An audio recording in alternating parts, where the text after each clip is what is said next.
continuando la serie, el libro de Hebreos, vamos a estar hoy en el capítulo 10. El capítulo 10. Y lo que quiero entender y quiero que nosotros entendamos es que toda la palabra de Dios, desde Génesis hasta la Concordancia, desde Génesis hasta el libro de Apocalipsis, todos los 66 libros de la palabra de Dios se enfocan en una sola persona. Hasta el Espíritu Santo dijo en el libro de Juan, capítulo 16, Cristo dijo, el Espíritu Santo vendrá para glorificarme a mí. Él los conducirá a toda verdad. Y las verdades que nosotros encontramos aquí y las verdades que son glorificadas por medio del Espíritu Santo y por medio directo de la palabra de Dios que tenemos abierta delante de nosotros hoy, se enfocan en la persona de Cristo. Y es Él a quien nosotros hoy cantamos, y es Él a quien hoy nosotros adoramos, y es Él a quien hoy nosotros queremos estudiar. Pero, si bien toda la palabra se enfoca en la persona de Cristo, el libro de Hebreos en particular habla mucho acerca de las cosas que sucedieron en el Antiguo Testamento, ¿sí? Hablan del templo, del tabernáculo, hablan de los sacerdotes, hablan de los sacrificios. Y cada uno de esos aspectos y tantas otras cosas más siguen revelando a Cristo, siguen abriendo, removiendo la cortina, partiendo el velo para que nosotros podamos ver más allá de la sombra a la realidad. Y la realidad es Cristo. Y es ahí entonces a donde queremos ir hoy. Queremos enfocar nuestra mirada, enfocar nuestra atención en la persona de Cristo y en su llamado a nuestra vida. Sí, porque Cristo tiene algunas cosas que Él nos quiere decir. Tiene algunas demandas. Para ser así bien directo, Él tiene demandas para nuestras vidas. Para aquellos que conocen a Cristo, Él tiene ciertas demandas. Para aquellos que no conocen a Cristo, Él tiene una demanda también. Acérquense a mí, vengan a mí. Y Él nos llama a Él nos acude para que vayamos a Él, para conocerle, para llegar a ser llamados amigos de Jesús, amigos de Cristo. Vamos entonces si pueden poner el PowerPoint, vamos hoy entonces al libro de Hebreos, capítulo 10, vamos a comenzar en el versículo 19 al versículo 25.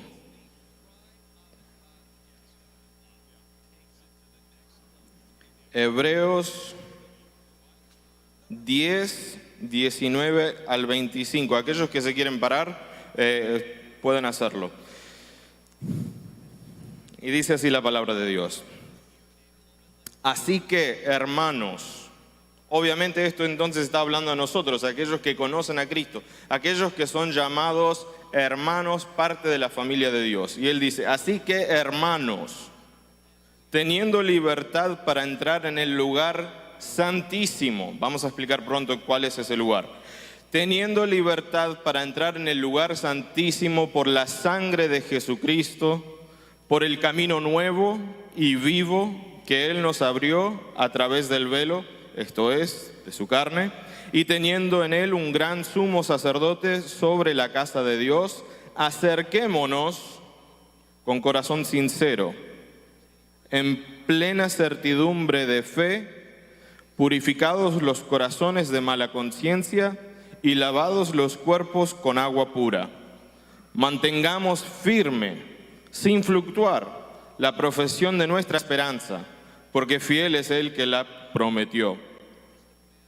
Y considerémonos unos a otros para estimularnos al amor y a las buenas obras, no dejando de congregarnos, como algunos tienen por costumbre, sino exhortándonos, y tanto más cuando veáis que aquel día se acerca. Pueden tomar sus asientos.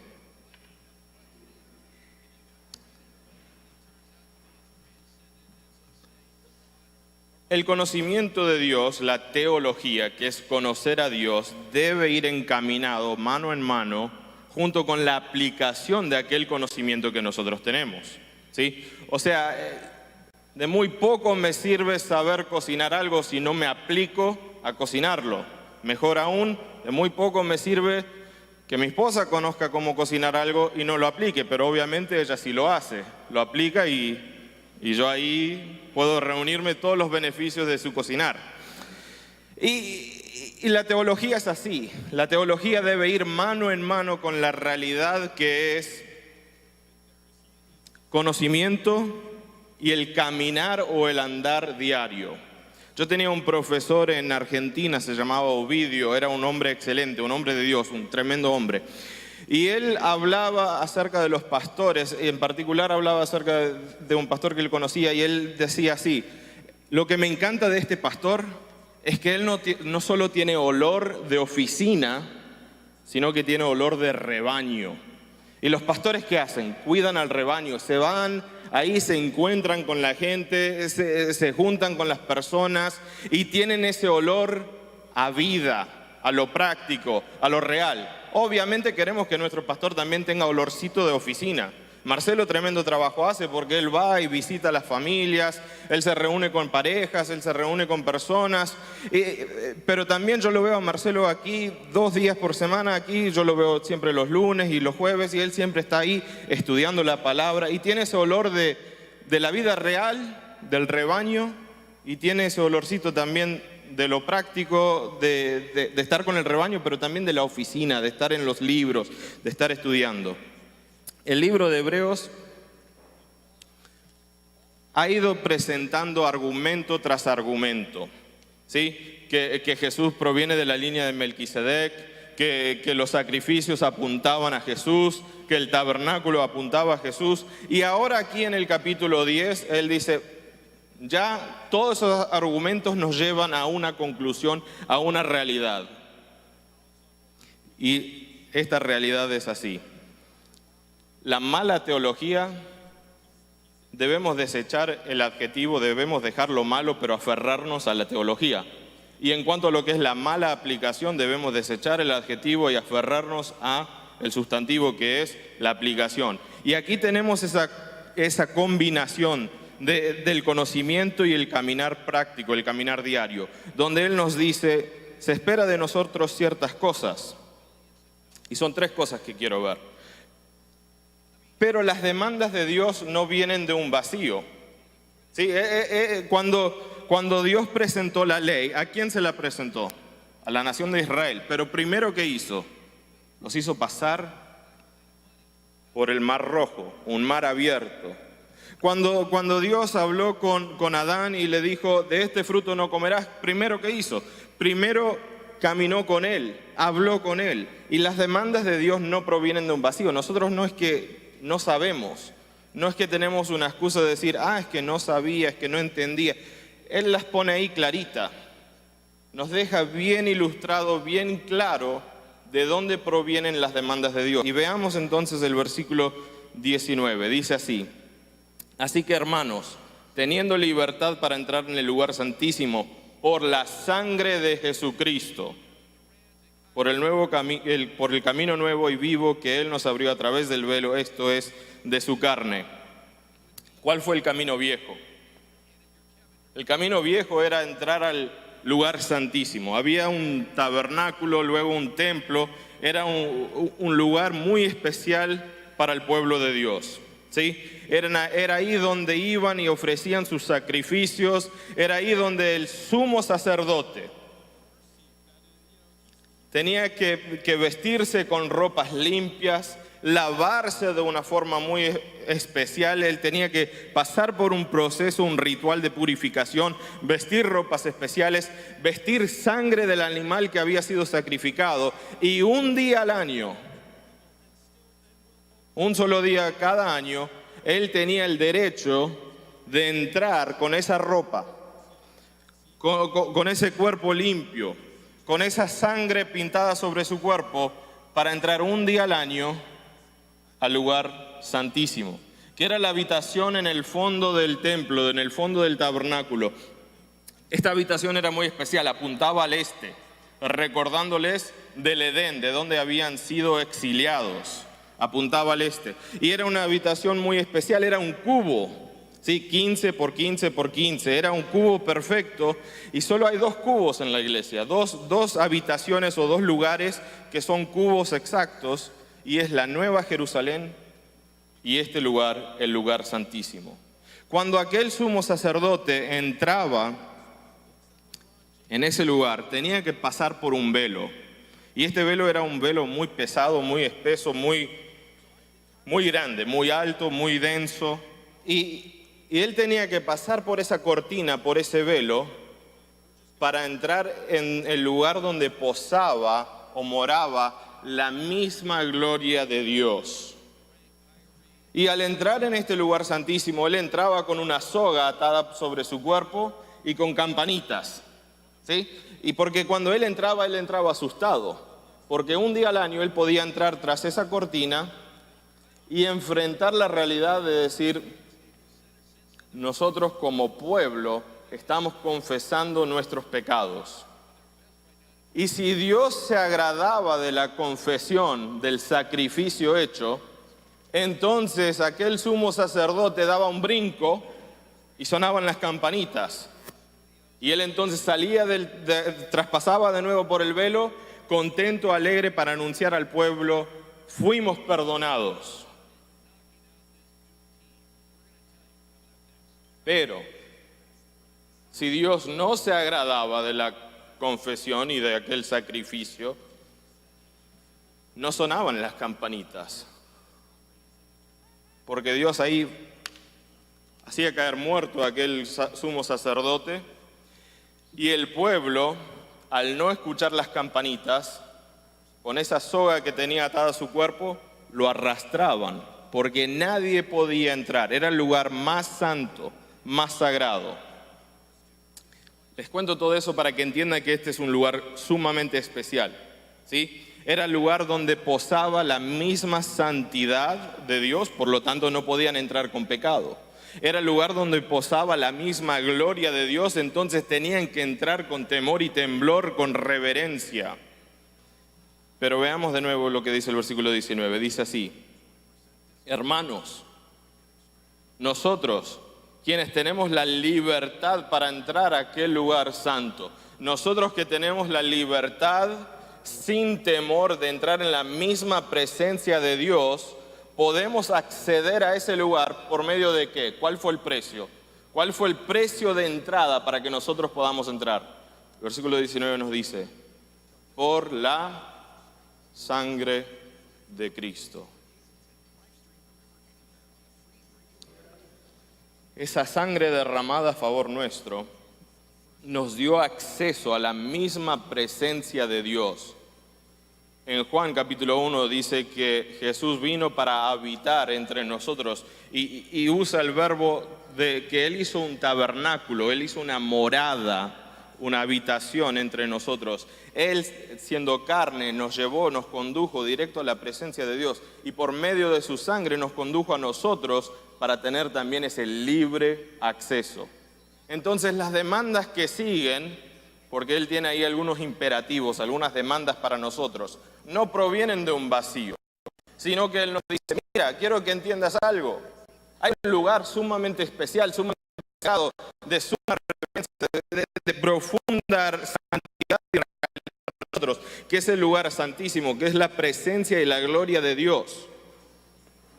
Pero tú tienes acceso a entrar a ese lugar, no por ser buena persona, no por pararte aquí al frente. A mí me encanta la adoración de esta mañana, pero la adoración no nos conduce a la presencia de Dios. Es Cristo quien nos lleva a la presencia de Dios, quien nos deja entrar en la misma presencia de Dios. No son mis habilidades como orador, no es la predicación, no son esas cosas, sino Cristo, con sus manos extendidas, con sus manos traspasadas, derramando sangre a favor nuestro, quien nos permite acceso.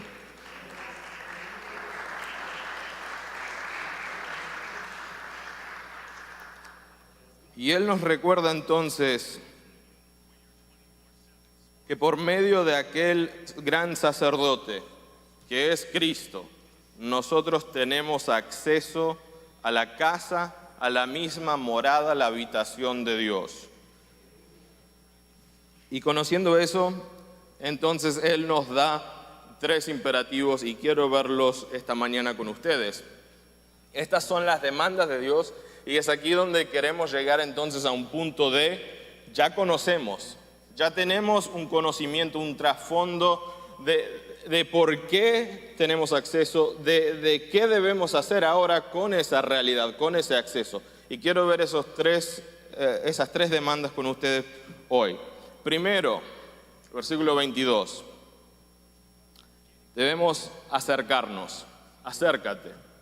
Él dice, acerquémonos con corazón sincero, en plena certidumbre de fe, purificados los corazones de mala conciencia y lavados los cuerpos con agua pura.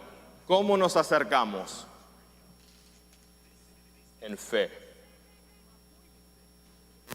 De nuevo, no son las habilidades, no son los hechos, no son los dones, los talentos, las riquezas, nada de eso sirve.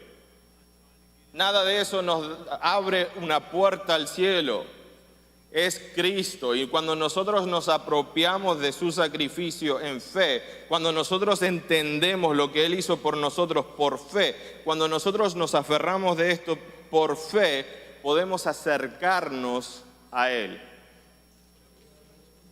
Y es una fe acertada, ¿sí? La certidumbre, la plena certidumbre de fe.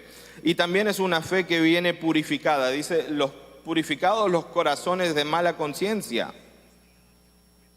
Muchos de nosotros hemos arruinado nuestra conciencia con pecado. Muchos de nosotros hemos arruinado nuestra conciencia con pensamientos malos, con recuerdos de cosas que habíamos hecho en nuestro pasado o quizás aún cosas que hicimos hoy. ¿Y qué debemos hacer nosotros entonces que tenemos una conciencia arruinada por la caída del hombre y por el pecado continuo del hombre? ¿Qué debemos hacer con esa conciencia corrupta? ¿Qué nos dice 1 de Juan 1:9? Si confesamos nuestros pecados, Él es fiel y justo para perdonarnos de toda maldad, para limpiar nuestras conciencias, para limpiar nuestra memoria, nuestro recuerdo de pecado, para que nosotros no escuchemos más aquella voz de condenación, porque el diablo le encanta acusar. Él es el acusador, y lo que él quiere decir es, ¿te acuerdas lo que hiciste ayer? ¿Te acuerdas? ¿Y tú qué le dices? Me acuerdo, pero me acuerdo también de lo que sucedió hace 2000 años atrás en una cruz. Y esa es mi realidad. Cuando nosotros nos enfrentamos a esa conciencia corrupta, a esa conciencia arruinada por pecado, recordamos 1 de Juan 1:9. Cuando nosotros confesamos nuestros pecados, Dios es fiel, Dios es justo, Dios perdona. Pero sigue el versículo 22, dice, purificados los corazones de mala conciencia y lavados los cuerpos con agua pura. ¿A qué se refiere aquí? El cuerpo, la carne que nosotros vestimos hoy, algunos vestimos más que otros, la carne que vestimos hoy también está corrupta, también ha sido corrompida por pecado. Y te doy el secreto para que tú puedas guardar tu carne, tu vida de pecado, te lo doy. Esto es un secreto, esto queda entre nosotros y la iglesia Steamtown Español. ¿Sí? Salmo 119, versículo 9. ¿Con qué limpiará el joven su camino? Con guardar la palabra de Dios. Y esa agua de la cual él aquí habla es agua que brota desde la misma fuente de vida de la palabra de Dios. En Efesios 5, 25 y 26, él habla a los maridos y él dice que debemos purificarnos nosotros, purificar a nuestras esposas, purificar nuestras familias con el agua que proviene de la palabra de Dios. Y Jesús mismo dijo, santifícalos en tu verdad. Tu palabra es verdad. La santidad de Dios era lo que limitaba el acceso al lugar santísimo. La santidad de Dios era lo que limitaba que las personas pudieran tener un acceso directo a Dios. Pero cuando nosotros en fe entendemos que Cristo murió para hacer un canje, para que nuestros pecados fuesen colocados sobre Él y para que su santidad, su justicia fuese colocada sobre nosotros. Nosotros no entramos en la presencia del Dios el Padre con la cabeza gacha. Entramos Entramos saltando, brincando, bailando y danzando porque podemos saber que mi papá me acepta tal como soy y me ama por Cristo. Entonces nosotros entramos purificados, entramos limpios, entramos siendo santos, hechos santos. Hebreos capítulo 10, del versículo 10 al 14 dice: en esa voluntad, la voluntad de Jesús, fuimos santificados por medio de la ofrenda del cuerpo de Jesucristo, hecha una vez y para siempre. La santidad no es algo que se pierde. Nosotros fuimos hechos santos por el sacrificio de Jesucristo, y ese sacrificio fue una vez y para siempre. Cuando nosotros entendemos eso, entonces las acusaciones del enemigo no significan nada. Cuando nosotros entendemos eso, entonces nosotros tenemos un libre acceso que no es contingente, no depende de cómo me actué hoy, de cómo me trató tal persona, de si el pastor me saludó o no me saludó. Mi santidad depende del hecho de que Cristo murió por mí.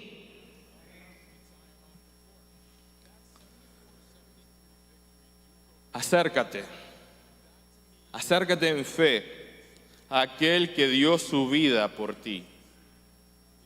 Versículo 23, la segunda demanda: mantengamos firme, sin fluctuar, la profesión de nuestra esperanza, porque fiel es el que prometió.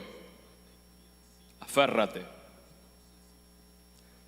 La esperanza es algo difícil de comprender, porque nosotros decimos: espero que tengas un buen día, espero que la pases bien, cuando en realidad me va y me viene si te va bien o no te va bien. O sea, espero que tengas unas lindas vacaciones mientras yo me quedo aquí en el frío de Pensilvania.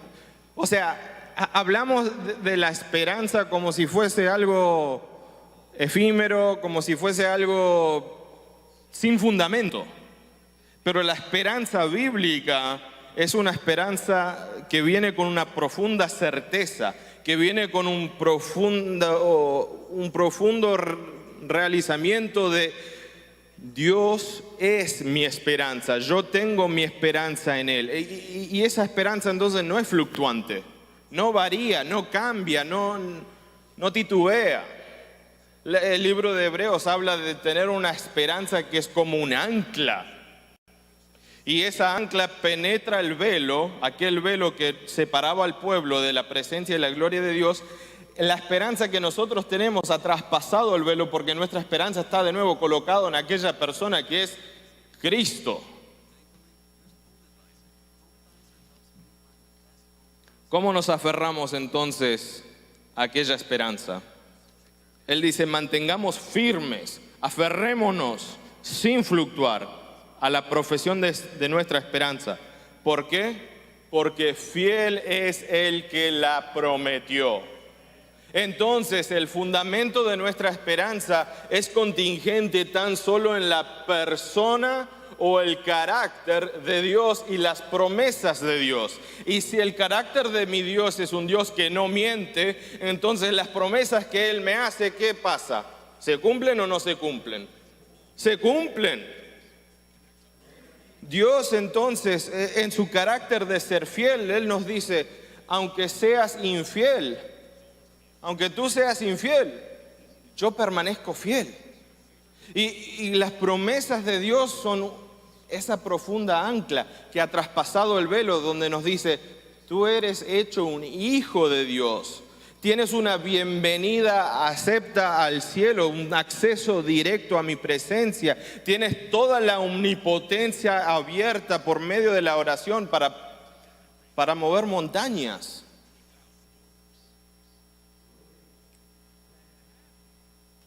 La salvación, en el Salmo 119 dice que la esperanza es como un escudo. Nuestra esperanza en Dios es como un escudo. Sí, nosotros nos aferramos a ese escudo, porque ¿qué pasa? Si se cae el escudo, todos esos dardos del enemigo vienen y me penetran, me pueden pegar, me pueden chocar. Entonces la esperanza es como un escudo. La esperanza de Dios también es una esperanza que no se avergüenza. Según Romanos 5:5 dice que la esperanza que nosotros tenemos en Cristo es una esperanza que no se avergüenza. ¿Por qué? Porque nosotros no nos avergonzamos de Dios. Porque Dios es un Dios fiel.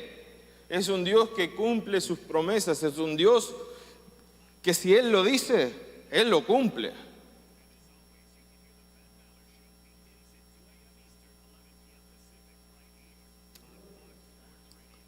Versículo 24, nuestra tercera demanda. Y él dice, versículos 24 y 25, y considerémonos unos a otros para estimularnos al amor y a las buenas obras, no dejando de congregarnos como algunos tienen por costumbre, sino exhortándonos, y tanto más cuanto veáis que aquel día se acerca. Considerar, atender. Hemos visto que debemos acercarnos a Dios en fe. Hemos visto que podemos aferrarnos a las promesas y las realidades del carácter de Dios, que es nuestra esperanza. Y ahora vemos que podemos atender a Dios, ¿sí? Estar atentos. El libro de Hebreos nos dice que debemos clavar nuestros ojos en Jesús. Atender a Él, porque Él no es fluctuante, Él no varía, Él no cambia. Debemos estar atentos también los unos a los otros. Si hay algo que mi esposa valora en nuestro matrimonio es cuando yo le presto atención, ¿sí? Cuando ella me habla y yo estoy ahí viendo tele, ¿quién gana? ¿Apago el televisor o le presto atención a ella? ¿Qué creen ustedes? Si yo estoy leyendo el periódico, si yo estoy leyendo un libro y ella me habla y me dice, ¿qué quieres hacer esta noche para cenar? ¿Te suena bien un asado? Sí, mi amor, sí. Y después esa noche, ¡ay, mira qué bien un asado, qué rico! Y ella me dice, pero si yo te avisé hoy a la mañana que te iba a hacer un asado, por favor. Y mi esposa cuando cocina un asado lo cocina mejor que yo, así que... Y es cuestión de darle atención, ¿no? ¿Cuántos de nosotros los maridos hemos salido de la casa con un ojo negro porque no le prestamos atención a nuestras esposas? A mí no me ha pasado todavía, gracias a Dios. Pero cuando uno le presta atención a su esposa, cambia ese entorno de comunión, de compañerismo, de amor fraternal, de esa cooperación juntos, ¿no? Cambia. Y cuando yo le presto atención a lo que dice mi jefe me dice, quiero que hagas esto y lo otro, y yo me paso el día sentado y no hago nada. O sea, cambia cuando yo le presto atención a mi jefe porque así no pierdo el trabajo. Entonces hay que estar atentos, pero ¿atentos a qué? Dice aquí, atentos a buscar oportunidades para estimularnos, para motivarnos, para impulsarnos al amor y a las buenas obras. Hay personas aquí, no quiero nombrar nombres, pero hay personas aquí que buscan oportunidades para estimular el amor con otras personas. Y quizás vienen un domingo con una fundita, una bolsita para darte un regalito. Y eso habla volúmenes acerca de quiénes son esas personas, cómo prestan atención, cómo te quieren, el afecto que te tienen. Hay personas que aquí te impulsan, te animan, te exhortan, te estimulan a hacer buenas obras. Dale que sí puedes. ¿Leíste tu Biblia hoy? ¿Entendiste el pasaje? ¿Cómo va tu lectura diaria? ¿Cómo está tu vida de oración? ¿Qué te parece esto? Y nos estimulan a buenas obras, nos estimulan al amor de Dios y al amor al prójimo. Y es eso a que nosotros debemos atender. Nosotros tenemos una misión de estar atentos a las oportunidades para estimularnos al amor y también para estimularnos a las buenas obras. Y eso se puede hacer, se puede lograr si pasamos tiempo juntos. Si no pasamos tiempo juntos, ¿cómo lo vamos a lograr? Por eso él dice aquí, no dejando de congregarnos, como algunos tienen por costumbre, sino exhortándonos, ¿sí? Animándonos. Y nosotros nos reunimos como familia cada domingo y nos reunimos como familia en nuestros hogares y nos reunimos como familia en distintas ocasiones y hacemos estas cosas. Existimos en un ámbito de congregación de familia, de comunión de familia, porque entendemos que somos familia en Cristo. Pero también el versículo sigue diciendo, y tanto más, con cuánta mayor urgencia, porque vemos que el día se aproxima, que viene aquel día se acerca.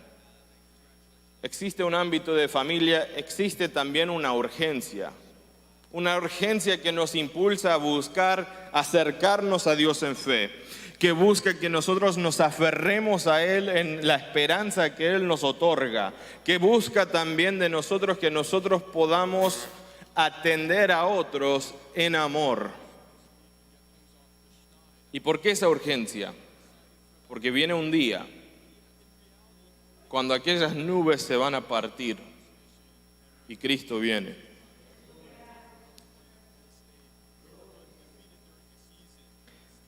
Hebreos capítulo 10, en el versículo 3 dice, en estos sacrificios, en aquellos sacrificios que se hacían cada día, la nación de Israel sacrificaba diariamente por sus pecados, para hacer adoración. Ofrecían ofrendas y sacrificios diarios. Y él dice aquí, esos viejos sacrificios cada año hacían memoria de pecado. Nosotros aquí cada domingo hacemos memoria, no de nuestro pecado. Cuando nosotros pasamos aquí adelante para participar del pan y de la copa, pasamos aquí adelante no para hacer recordatorio de nuestro pecado, sino pasamos aquí al frente para hacer recordatorio, para hacer memoria de Cristo. Y Cristo en 1 Corintios capítulo 11, Pablo nos dice, Él viene. El día se aproxima en el cual Él vendrá. Y para nosotros entonces tenemos aquí una cena en la cual podemos acercarnos en fe, una cena a la cual nos recuerda que estamos aferrados a una esperanza y una esperanza viva. Y tenemos una cena en la cual podemos estar atentos a la persona de Cristo, quien murió por mí, pero también estar atentos a nuestro prójimo. Porque hubo cierto escándalo con aquel pasaje de 1 Corintios capítulo 11, ¿sí? Habían varias personas que no participaban adecuadamente, ordenadamente, apropiadamente de la cena. Y una de las grandes faltas es que no estaban atentos a la necesidad de su prójimo. Venían algunos con hambre y habían otros ahí que tenían toda una mesa y habían pedido comida china y estaban comiendo y la estaban pasando en grande. Mientras había otro ahí con hambre. Y eso no es la congregación, eso no es la familia de Dios. La familia de Dios está atento a las necesidades de otros. Entonces lo que podemos ver aquí son los tres imperativos, las tres demandas de Dios que no provienen de un vacío, sino que están fundamentadas en la persona de Cristo, que es el hecho de que podemos acercarnos por fe, podemos aferrarnos a una esperanza y podemos estar atentos al amor. ¿Y qué nos recuerdan esas tres grandes virtudes? 1 Corintios capítulo 13, creo que es el versículo 13, dice, y ahora permanecen estos tres, la fe, la esperanza y el amor. Y esas tres demandas son las realidades o las tres virtudes que deben caracterizar nuestro andar diario. Y son estas virtudes que caracterizan a una persona que conoce la persona de Dios y la palabra de Dios, pero que también camina con Dios, pasando tiempo en su palabra. Y es esa la perfecta combinación de teología, el conocimiento de Dios, de quién es Él, y la aplicación de la palabra de Dios, del conocimiento de quién es Dios. Y a eso queremos llegar nosotros, a ser una iglesia que conoce mucho, que sabe, que conoce personalmente, íntimamente a Dios, pero que también camina con Dios. Algo reflejado en nuestra fe, en nuestra esperanza y también en nuestro amor el uno por el otro.